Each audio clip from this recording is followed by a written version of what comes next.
여러분, 오늘은 마술사 시몬을 마주한 신앙의 자리라는 제목으로 함께 말씀을 나누고자 합니다. 오래전 어느 마을에 한 할머니가 살고 계셨대요. 너무나 외롭고 친구가 필요한 나머지 앵무새 한 마리를 구입하기로 결정했다고 합니다. 그래서 이 새를 파는 가게로 갔겠지요. 어떤 하나 앵무새가 너무나 마음에 들어 그 새가 그러나 또 말을 할 수 있는지 확인해야 되잖아요. 그래서 정말로 말을 하는지 확인한 후에 집으로 가져갔다는 것입니다. 그런데 그 다음날 무슨 일인지 이 할머니가 다시 이 새를 들고 가게로 찾아온 거예요. 그러면서 말을 하는데 앵무새가 말을 하지 않더라는 것입니다.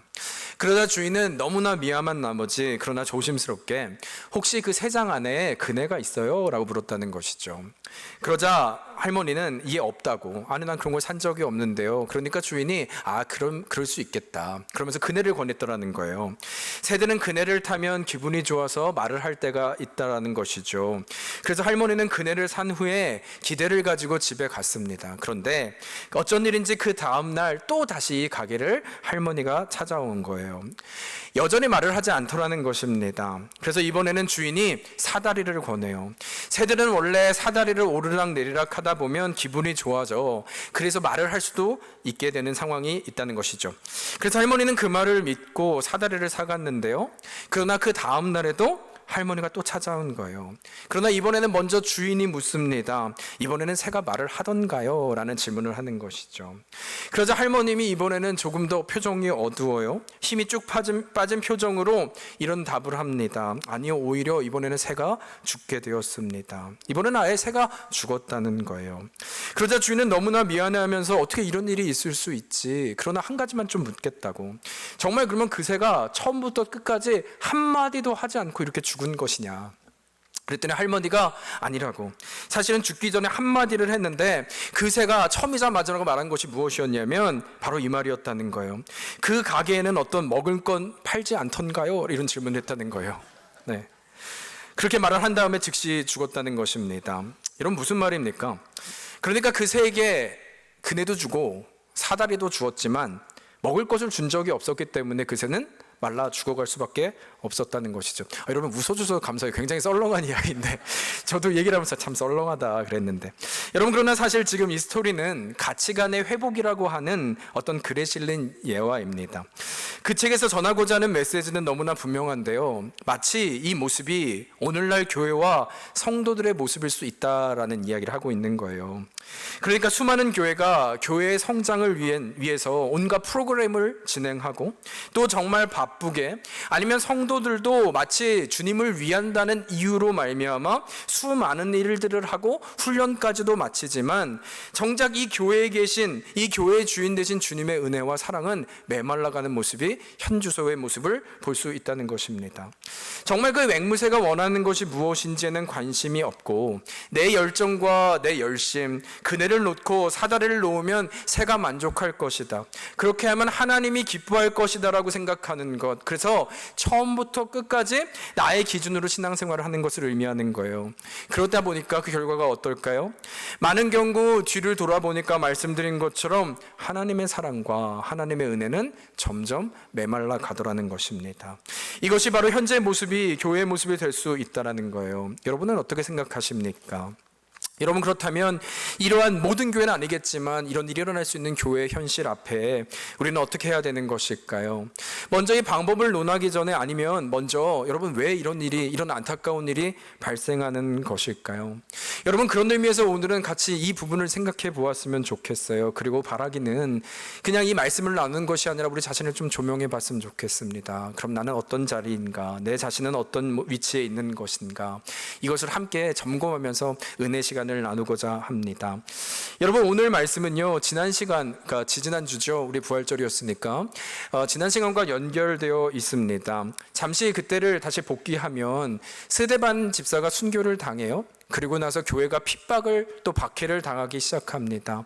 이에 교회가 산산조각이 나요. 이제는 사도만을 남겨둔 채 모든 성도들이 온 지방으로 흩어지기 시작했다는 거예요. 쉽게 말하면 피난을 간 것이고 도망을 간 것이고 그 상황인 것이죠. 그런데 그 중에 한 그 인물이 있었는데 바로 빌립 집사였다는 것입니다. 그리고 그가 갔던 그 지역은 다른 곳이 아니라 사마리아 땅이었던 것이죠. 그런데 여기서 사마리아 땅이라는 것이 굉장히 의미 의미가 있는 것은 유대인들에게는 이 사마리아 땅이 결코 가서는 안 되는 땅이었기 때문이라는 것이죠. 말씀드린 것처럼 혈통 때문이었어요. 하나님의 백성은 다른 피가 섞여서는 안 되는데 저 사마리아에 있는 사람들은 어찌되었던 피가 섞였기에 아브라함의 그 하나님의 약속의 자손이 될 수 없다라는 이유 때문이었던 것입니다. 그러나 우리가 지난 시간 기억하십니까?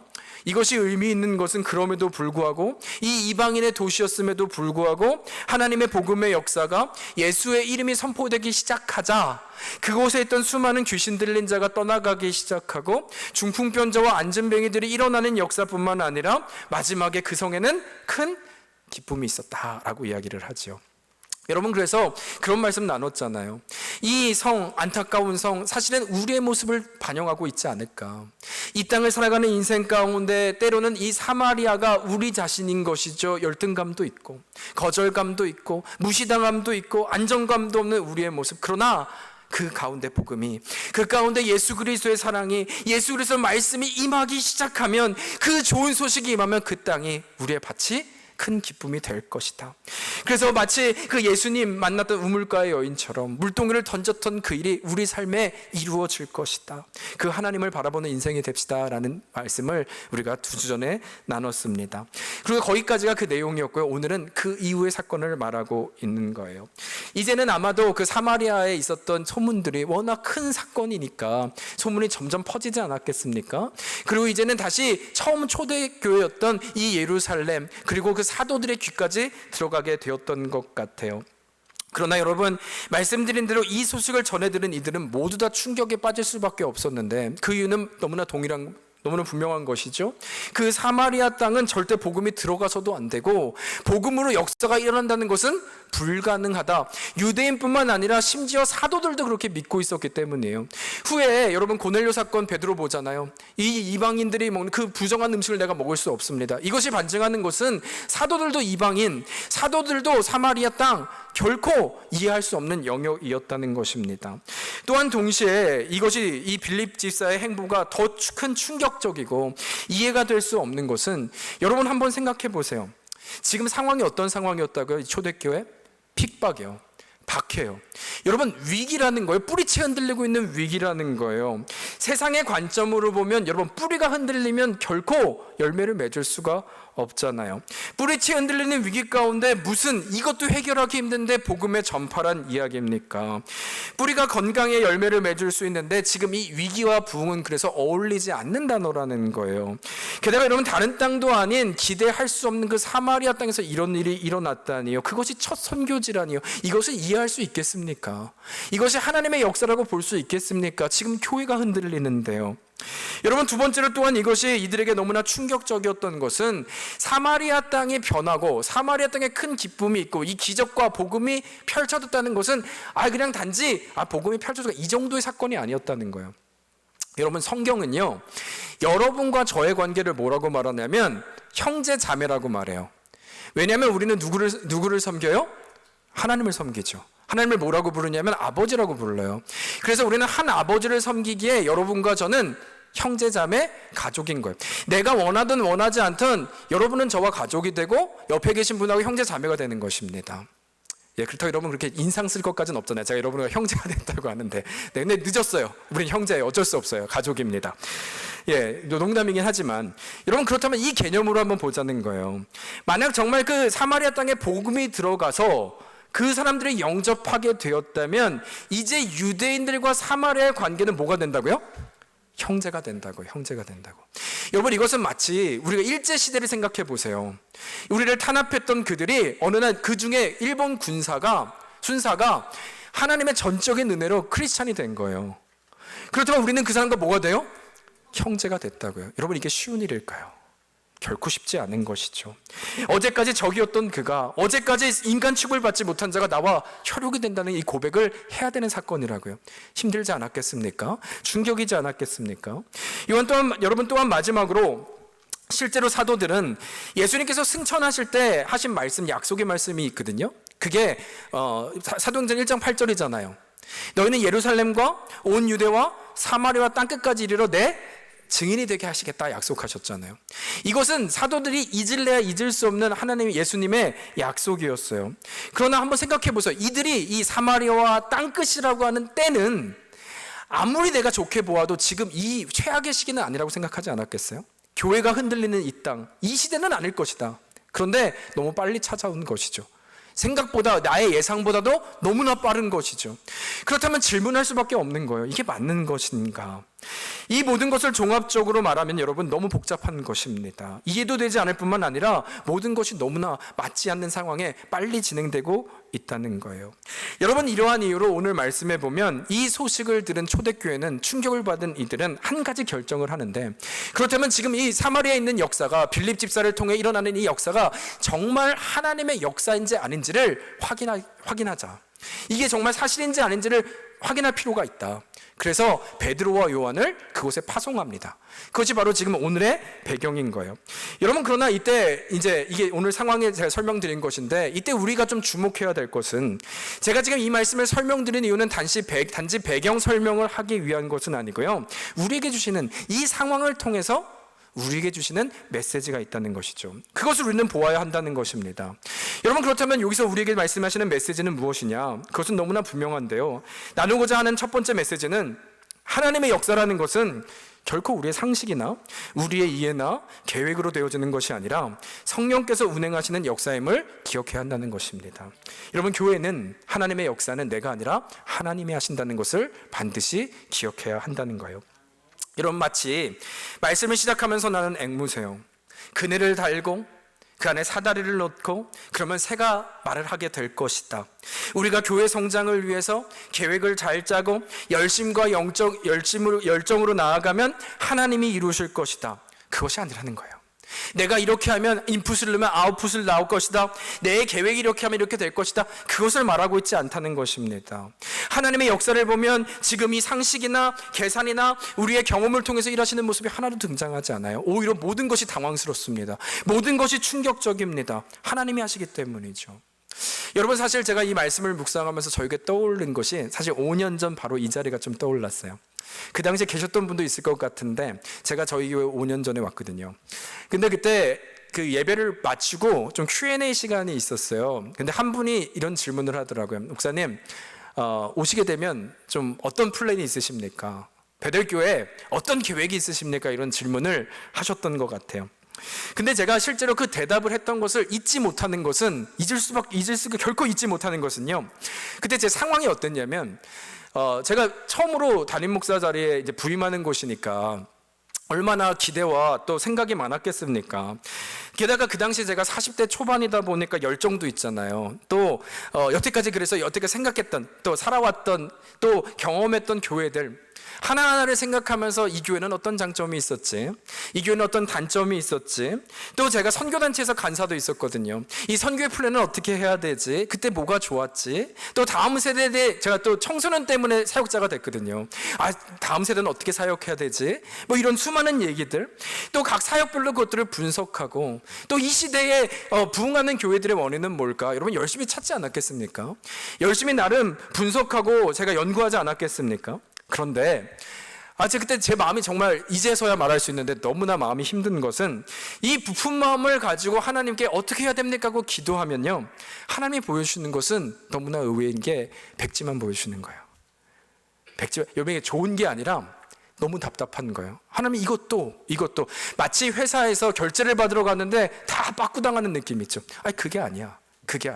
이 마음 가운데 절대 편하지 않은, 그것이 아니야. 지금은 그게 아니야. 백지야. 이것만을 계속 말씀하시는 거예요. 그 당시 얼마나 이 마음이 답답하던지요. 근데 오늘 이 말씀을 보니까요, 다시 한번 제가 깨닫게 됐어요. 교회는 이런 것이지.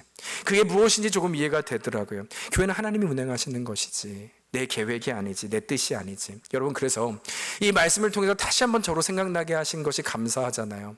이제 주님 앞에 제가 그것을 좀 고백하게 되면서 이번 주도 그런 기도를 했어요. 하나님, 저에게 은혜를 주실 때 하나님보다 앞서지 않게 하여 주시옵소서.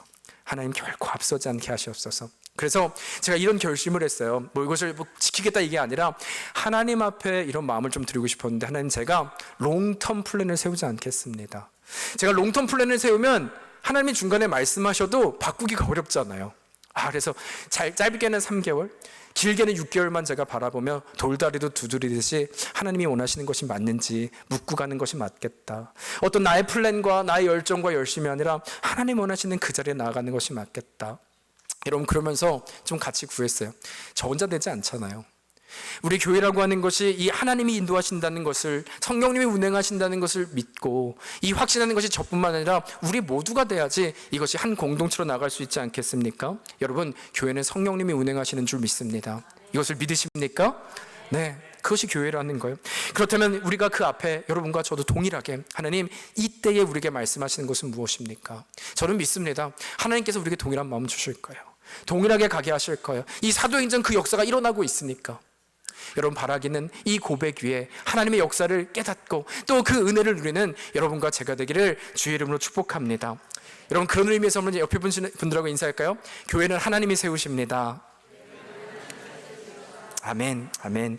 예, 이 고백이 정말 우리의 고백이 되었으면 좋겠어요. 교회는 하나님이, 성령님이 운행하십니다. 우리 서두르지 않고 하나님의 뜻만 기억하며 나아가는 우리가 되었으면 좋겠습니다. 여러분, 그래서요, 실제로 지금도 한번 말씀을 보니까요, 이제 이 베드로와 요한이 사마리아 성에 도착하게 되었어요. 그런데 이때 우리가 아는 것과는 완전히 다른 스토리가 또 한 번 벌어집니다. 여러분, 그게 17절인데요 17절 한번 같이 읽겠습니다. 17절에 이렇게 얘기를 하거든요. 함께 읽겠습니다. 시작. 이에 두 사도가 저희에게 안수함에 성령을 받는지라. 여러분, 그러니까 이제 베드로와 요한이 그곳에 가서 믿는 사람들을 만나고 안수를 하였는데, 안수를 하니까 그 안에 그들에게 성령이 임했다. 지금 그 구절을 말하는 거예요. 여러분, 그런데 일반적으로 지금 이 구절을 보면 뭐가 문제가 돼? 이게 뭐가 좀 특별한 사건이야? 라고 질문을 할 수 있지만, 사실 여러분, 이 질문을 잘 다시 한번 보면은요, 이거는 결코 일반적인 얘기가 하는 것이 아닙니다. 우리가 알고 있는 구원의 사건과 완전 달라요. 왜냐하면 지금 저희에게 안수함에 할 때 이 저희는 믿는 자들을 말해요. 믿게 된 자들에게 안수했다는 거예요. 여러분, 우리는 지금 그렇다면 이 구절을 이렇게 해석할 수 있죠. 오해할 수 있죠. 그럼 믿는 것과 성령을 받는 건 구분된 것인가? 그렇죠? 믿은 다음에 안수했더니 성령이 임했잖아요. 그럼 믿는다는 것과 성령은 다른 것인가? 여러분, 우리가 알기로는 어떻게 믿습니까? 거듭나면 다시 태어나야 성령으로 말미암아 믿게 되는 거잖아요. 근데 이 구절을 보면 마치 반대로처럼 보인다는 것이죠. 그것이 아닌다는 것이죠. 그래서 여러분, 실제로 이 구절이나 사도행전 19장 이 두 개만 나오거든요, 성경에서. 이것을 보고 어떠한 교단에서는 그래서 우리가 구원받는 것과 성령을 받는 건 따로 진행돼야 한다. 그리고 이 성령을 받는 것은 바로 방언이다라고 말하는 교단이 있어요. 그러나 여러분, 이 구절에 말하는 것은 저는 그렇게 해석하지 않습니다. 그렇게 말하는 것이 아니에요. 이 두 구절에 말하는 것은, 왜냐하면 사도행전식으로 해석해야 되기 때문이에요.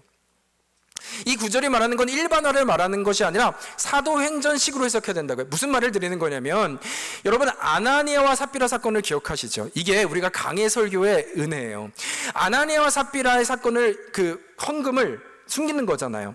여러분, 만일 그 사건이 일반화된다면 어떤 결론을 내릴 수 있어요? 우리도 헌금을 숨기면 고로 죽는다. 그게 진리라면, 그게 맞다면. 그래서 여러분과 저는 만약에 그것이 일반화가 된다면 다 죽어요. 다 죽어요. 우리는 그렇게 거짓말, 정직히 못하는 일들이 있기 때문에. 그러나 그것은 사도행전식으로 해석해야 된다 그랬죠. 그 목적이 뭐라 그랬습니까? 이제 처음으로 교회가 세운 것인 거예요. 처음으로 교회가 세워졌을 때 이들은 교회가 뭔지 모릅니다. 이에 대해서 하나님은 교회가 무엇인지를 말씀하기 위해서 아나니아와 삽비라를 허락한 거죠. 그들을 죽게 하시면서 교회는 거룩한 곳임을, 교회는 하나님의 성전임을, 교회는 하나님의 이름으로 경외하는 곳임을 그들을 통해서 말씀해주는 목적, 메시지가 있었다는 것입니다. 사도행전식으로 해석해야 된다는 거예요. 고로 지금 이 구절도 그 관점을 우리가 보아야 하는데요. 조금 전, 그렇다면 어떻게 보아야 되느냐? 조금 전 제가 제자들이, 사도들이, 500명의 사람들이 결코 잊지 못하는 마지막 예수님이 주신 명령이 있다고 그랬죠. 그것이 사도행전 1장 8절에 너희는 예루살렘과 온 유대와 사마리아와 땅끝까지 내 증인이 될 것이다 라고 하신 그 약속이었어요. 그게 1장이었다고요. 그런데 1장에 그 약속을 하신 후에 주님은 승천하셨고, 2장에 보면 약속하신 대로 누가 오셨어요? 성령님께서 마가의 다락방에. 그래서 그때 사람들이 성령의 충만함을 입고 방언을 하기 시작하죠. 그런데 세상 사람들이 이들을 볼 때 이들은 취한 자의 모습이었다고요. 술 취했다라고 얘기하잖아요. 그리고 이 말을 들은 베드로가 그들을 향해 선포하는 내용이 사도행전 2장 16절과 17절인데요. 이렇게 이야기를 해요. 이는 곧 선지자 요엘을 통하여 말씀하신 것이니 일러스되, 같이 읽어가요. 시작. 하나님이 말씀하시기를 너희의 자녀들은 예언할 것이요 너희의 젊은이들은 환상을 보고 너희의 늙은이들은 꿈을 꾸리라. 여러분, 지금 성령이 약속대로 임하였어요. 이것을 지금 설명하는데 지금 이 일은 무엇이냐, 뭘 증명하고 있는 것이냐, 오래전 구약 때부터 약속하신 일이 일어난 것이다를 설명하고 있는 것이죠. 요엘이 구약이니까. 그런데 이 17절의 구절을 보면 하나님의 약속을 보니까 말세에, 이 말세는 예수 그리스도가 승천한 이유를 다 말세라고 말합니다. 이 마지막 때에 내가 내 영을 누구에게 부어준다고 얘기하세요? 모든 육체요. 모든. 여러분 여기서 주목해야 돼요. 그냥 육체가 아니라 무슨 육체? 모든 육체. 여러분 여기서 그렇다면 모든이라는 의미는 유대인에게만 해당될까요? 사마리아인도 포함될까요? 사마리아인도 포함되죠. 한국인도 포함되고 미국인도 포함되고 인도 사람도 포함되고 온 열방의 모든 사람들이 포함되어 있다라는 것입니다.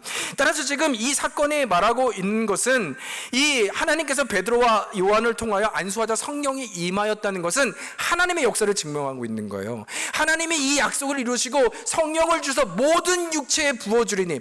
그래서 지금 요한과 베드로를 그곳에 보내신, 파송한 이유가 있다 그랬잖아요. 뭘 하기 위해서? 컨펌하기 위해서. 무엇으로 컨펌해요? 하나님께서 모든 육체에 정말 성령을 부어주시는지를 깨닫게 하여 주심으로 누구의 역사가 이루어지고 있다? 하나님의 역사가, 하나님의 말씀이, 그 약속이 이 일을 통해서 이루어지고 있음을 말하고 있는 거예요. 이것은 그래서 어떤 구원이라고 하는 것이 믿는 것과 성령의 역사가 다른 것인가를 설명하는 것이 아니라 하나님의 약속하신 구원의 역사가 정말 열방 가운데 유대인만이 아니라 모든 육체에 있다고 하는 그 약속의 성취를 이들을 통해서 보게 하는 목적, 사도행전 안에의 전제와 그 목적으로 이 말씀을 봐야 한다는 것이죠. 컨펌하고 있다는 것이죠. 여러분, 하나님의 역사, 그 증거 뭘 얘기하는 거예요? 우리의 상식을 뛰어넘잖아요. 이들의 상식을 뛰어넘잖아요. 이들의 편견도 뛰어넘잖아요. 하나님의 역사를 보여주고 있는 것입니다. 여러분, 무엇을 말하는 것이냐? 이것을 통해서 우리에게 주시는 메시지, 또 우리의 자리는 무엇이라는 거예요? 결코 우리의 생각과 계획과 다르게 하나님은 우리 가운데 오히려 하나님이 일어나는 역사를 우리는 하나씩 짚고 넘어갈 뿐이죠. 우리가 이렇게 하면 하나님이 일하실 것이다가 아니라 하나님은 정말 약속대로고 우리는 그것을 발견하고, 아, 그 역사가 지금도 진행되고 있구나, 하나님은 그러신 분이시구나를 우리는 검증하며 나아가는 것, 그것이 바로 우리의 자리라는 것입니다. 여러분, 그래서 우리가 고백하는 그것은 에베소서 3장 20절과 21절을 보면은요, 바울 사도가, 이 에베소서는 교회에 대한 메시지거든요. 근데 이 교회가 어떤 교회가 되게 하나님이 소원합니다 라고 하면서 마지막 기도를 드리는 장면인데, 우리를 위한 기도예요. 어떤 기도하는지 보세요. 20절 제가 읽을게요. 우리 가운데서 역사하시는 능력대로 우리가 구하거나 생각하는 모든 것에도 넘치도록 능히 하시리에게, 같이 읽겠습니다. 시작. 교회 안에서와 그리스도 예수 안에서 영광이 대대로 영원 무궁하기를 원하노라. 아멘. 마지막 절이거든요. 여러분, 뭘 얘기합니까? 우리 가운데 역사하시는 하나님의 능력은 우리가 구하거나 생각하는 것보다 더 넘치는 분이시다. 그분은 이 모든 것을 능히 행하실 일이다. 따라서 우리의 자리는 무엇이냐면 21절, 교회 안에서와 그리스도 예수 안에서 하나님의 영광이 일어나는 것, 대대로 영원히 일어나는 주의 이름을 보게 하여 주시옵소서. 그의 영광을 보게 하여 주시옵소서. 우리로서는 이것밖에 볼 수 없지만 그럼에도 하나님의 능력 위에 이르시는 것, 나의 기도하는 것보다 더 이루시는 하나님을 보아 그 신앙으로 나아가는 교회가 되게 하여 주시옵소서. 이것이 우리의 자림을 얘기하는 거예요. 이것을 구했다는 것입니다. 다른 열심이 아니라, 다른 열정이 아니라 바로 이것. 여러분, 이것이 바로 우리의 자림을 알아는 거예요. 무엇을 구하십니까? 여러분, 우리가 무엇으로 예배하고 있습니까? 바라기는 하나님의 역사, 하나님의 일하심을 여러분과 제가 또한 바라보아 그 자리에서 나아가는 은혜, 내 경험과 내 지식을 의지하는 것이 아니라, 내 사상을 의지하는 것이 아니라 하나님의 이루심을 신뢰하며 나아가는 여러분과 제가 되기를 주의 이름으로 축복합니다. 여러분, 그런데요, 오늘 본문을 계속해서 보면 이런 역사적인 상황 가운데 한 사람이 또 등장하는데, 바로 마술사 시몬이라는 사람이 등장을 해요. 그런데 이때 시몬의 등장을 보면 지금까지 우리가 나눴던 베드로와 요한 아니면 빌립 집사와는 다르게 아주 의도적으로 이들과 대조시키며 그를 소개하는 것을 볼 수 있습니다. 특별히 제가 여기서 의도적으로라고 한 의미는 여러분 성경을 보면은요, 성경에 많은 사람들이 등장하죠. 그러나 그 당시에 있었던 모든 사람들의 이름을 기록한 책은 아닙니다. 그죠? 그러니까 주변의 인물들을 다 기록한 것이 아니라 어떤 의도와 목적을 가지고 하나님의 감동으로 쓰여진 게 하나님 성경이니까 의도와 목적을 가지고 메시지를 주기 위해서 기록됐다는 것이죠. 따라서 이 마술사 시몬이라고 하는 것도 누군가의 이름이 기록됐다는 것은 하나님의 의도가 이 안에 있음을 우리는 봐야 한다는 것입니다. 이것을 통해서 우리를 보게 하시는 목적이 있다는 거예요. 그렇다면 그 목적이 무엇일까요? 여러분, 사실 이 의도를 아는 것은 어렵지 않은데요, 실제로 영어 단어 중에 시모니온이라는 단어가 있습니다. 이것은 무슨 뜻이냐면 이 중세시대에 교회가 타락했잖아요. 그래서 실제로 어떤 일들이 벌어졌냐면 이 성직의 성직자가 되는 것을 돈 주고 파는 일들이 있었어요. 그러니까 내가 성직자, 그때는 성직이라고 하는 자리가 권위의 자리니까 돈을 주고 또 이것을 팔고 사는 일들이 있었다는 것이죠. 따라서 이 단어의 유래가 이 마술사 시몬에서 따온 거예요. 거기서 유래됐다는 것입니다. 지금 성령을 돈 주고 샀다고 하는 이 개념 때문인 것이죠.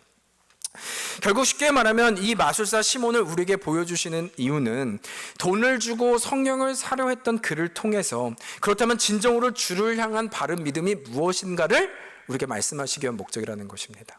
이를 통하여 도대체 그러면 하나님을 바르게 믿는 것이 무엇인지, 잘못된 것은 무엇인지를 깨닫게 하는 목적이라는 것이죠.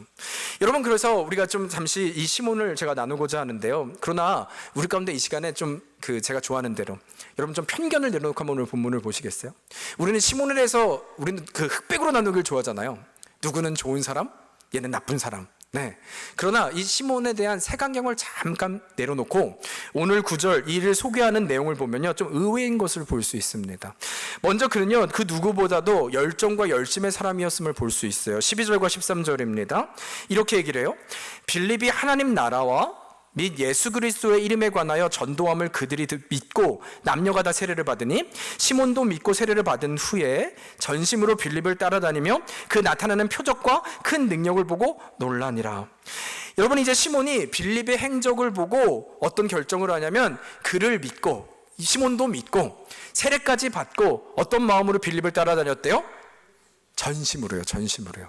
그 안에 열정과 열심으로 남들이 보기에는 여러분 최고의 모습 아닙니까? 신앙을 앞에서 최선을 다해서 살았던 그의 모습을 보여주고 있는 것이죠.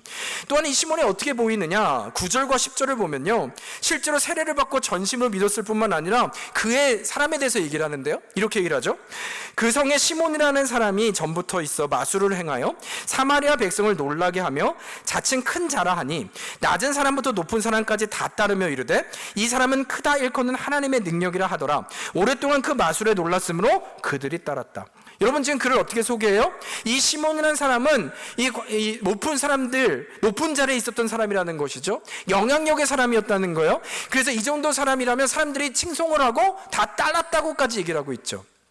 이런 거 한번 생각해 보세요. 이 정도 위치와 권위를 가진 사람이 이 세상에서도 자신의 자존심과 위치와 이 모든 것들을 다 버리고 다 내려놓고 누군가를 따르는 것이 쉬울까요? 가만히 있어도 이 정도면 충분한 권위를 누리고 있는데 이제는 난 그것이 중요하지 않아. 저 빌립이 나에게 선생이 되고 저것을 소원하는 마음으로 난 따를 거야. 여러분, 이것은 쉽지 않습니다. 세상으로 보았을 때 겸손이라고까지 말을 할 수 있다는 것이죠. 여러분, 이런 사람이 만약 교회에 있다고 하면 어떻게 보일까요? 열정도 있고 열심도 있고 겸손하게까지 해 보여요. 여러분, 가장 완전한 사람처럼 보이지 않겠습니까? 여러분, 그렇다면 지금 그에게는 뭐가 문제인 걸까요? 혹시 그러면 은사를 구한 것이 잘못일까요? 나에게도 성령의 은사를 주시옵소서, 이게 잘못인 걸까요? 여러분, 그것이 아닙니다. 고린도전서 14장에 보면 너희는 은사를 구하라 그러죠. 하나님께 은사를 고백하라 그러고 요청하라고 하죠. 그것이 문제가 아닌 거예요. 그럼 정말 그에게는 뭐가 문제인 것인가? 여러분, 이에 18절과 19절입니다. 한번 같이 읽을까요? 제가 18절 읽겠습니다. 시몬이 사도들의 안수로 성령 받는 것을 보고 돈을 들여 시작 이르되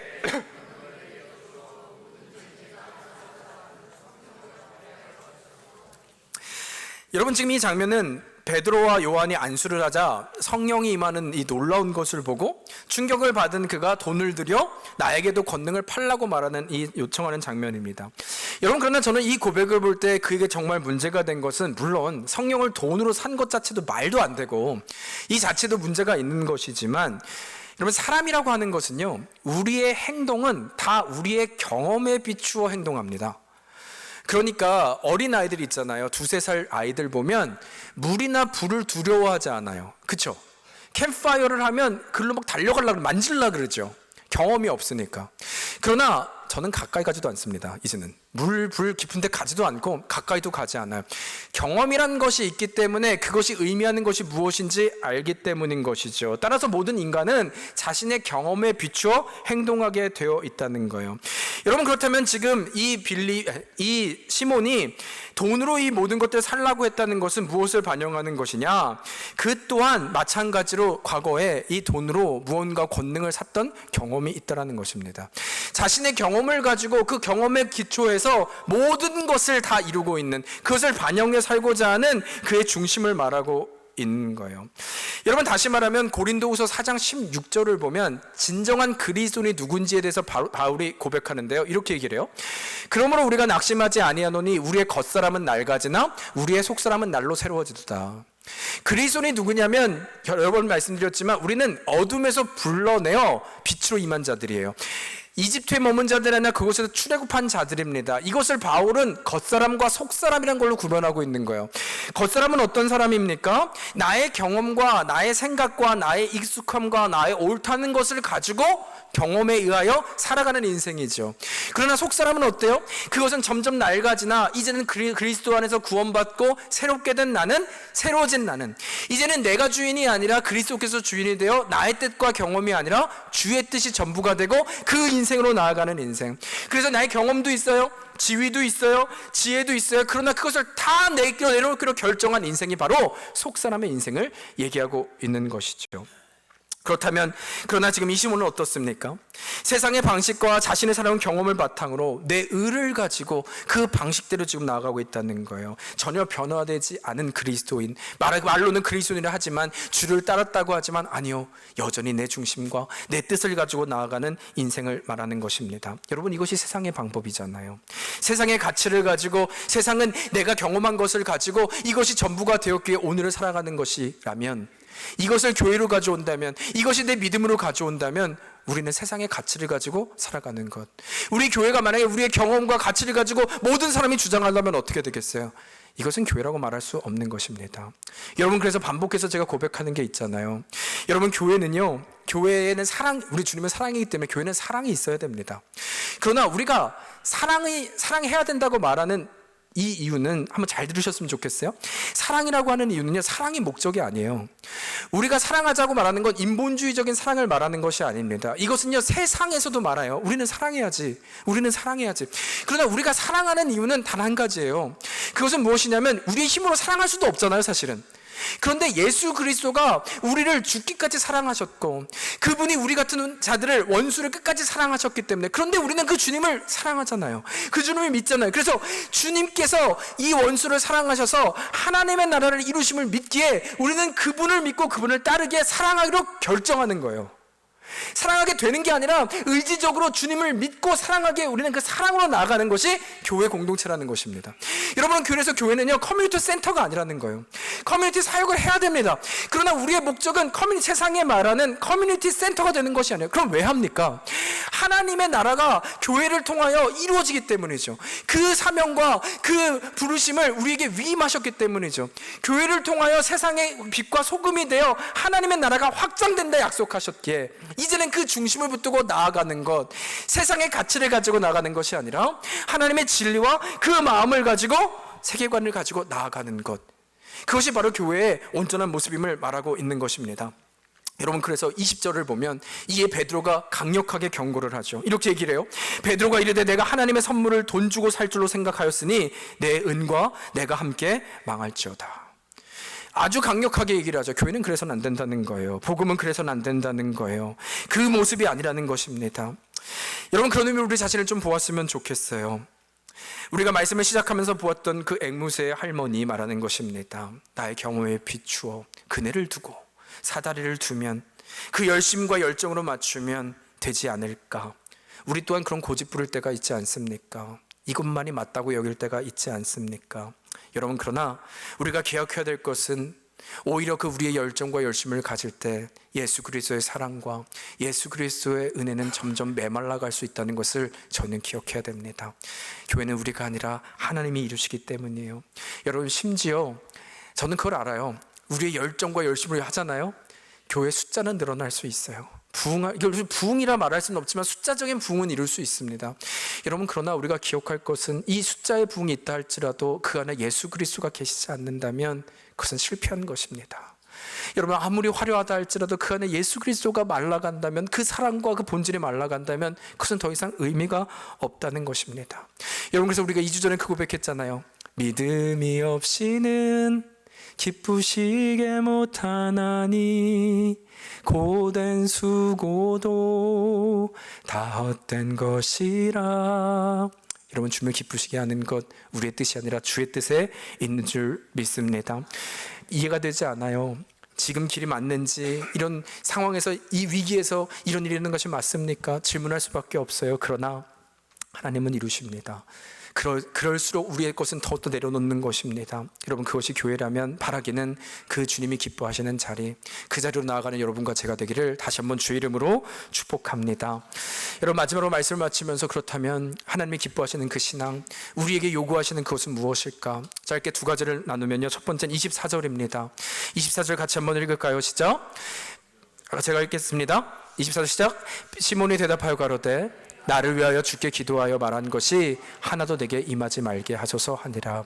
여러분, 지금 이 고백은 베드로가 심하게 경고를 하자 베드로에게 달려간 거예요. 나로 인하여 하나도 재앙이 있지 않게 하여 주시옵소서 고백하는 거예요. 여러분, 우리의 첫 번째 자리는, 지금 이 시몬은 누구에게 돌아갔어야 될까요? 누구에게 회개했어야 될까요? 하나님께 나아갔어야죠. 그러나 이는 이 회개가 아니라 후회 자리로 가고 있는 거예요. 사람을 찾고 있다는 것입니다. 여러분, 무엇을 얘기합니까? 우리도 솔직히 말하면 이 마술사 시몬의 모습이 있잖아요. 실수하잖아요. 우리의 경험과 우리의 의지와 우리의 생각과 우리의 사상을 갖고 나갈 때 있잖아요. 심지어 제자들도 그러지 않았습니까? 그러니까 다 무너졌잖아요. 그럴 수 있다는 거예요. 그러나 중요한 것은 실수가 아니라 어디로 회복하느냐에 있다는 것이죠. 그것은 여러분, 베드로가 아니라 우리 주님께 나가는 것입니다. 우리 주님께서 그때 우리를 부으시고 회복시키시는 은혜 더하실 줄 믿습니다. 그런가 마지막으로 두 번째인데요, 하나님 처음에 말씀드린 대로 베드로와 요한이 이 사마리아 땅까지 갔던 이유요. 여러분들 여기서 한 가지 좀 주목하고 싶은 건 안수하였더니 성령이 임하였다 있잖아요. 이 안수하였더니라는 개념을 저희는 좀 기억해야 됩니다. 여러분, 여기서 안수라는 것은 예수님께서 이 땅 가운데 사역하실 때 나병 환자들을 만지셔서 낫게 하셨잖아요. 여러분, 그런 질문 해보신 적 없으세요? 왜 만지셨을까? 예수님뿐만 아니라 사도도 사실은 은과 금은 내게 없거니와 내게 있는 것을 내게 주니 예수 그리스도 이름으로 일어나 걸어라 말로도 낫게 하죠. 예수님이라면 훨씬 더 손 댈 필요 없잖아요. 오히려 손을 대면, 부정 환자에게 손을 대면 그 부정함이 나에게 전염되는 거거든요. 그 당시의 생각은 만지지 않는 게 맞다는 것이죠. 그런데도 우리 주님은 만지셨다는 거예요. 사도들은 만졌다는 거, 뭘 얘기하는 것입니까? 여러분, 이것을 얘기하는 것은 너무나 분명히 한 가지입니다. 만짐으로 말미암아 내가 인정한다는 거예요. 그럼에도 너는 나의 자녀임을 말하고 있다는 거예요.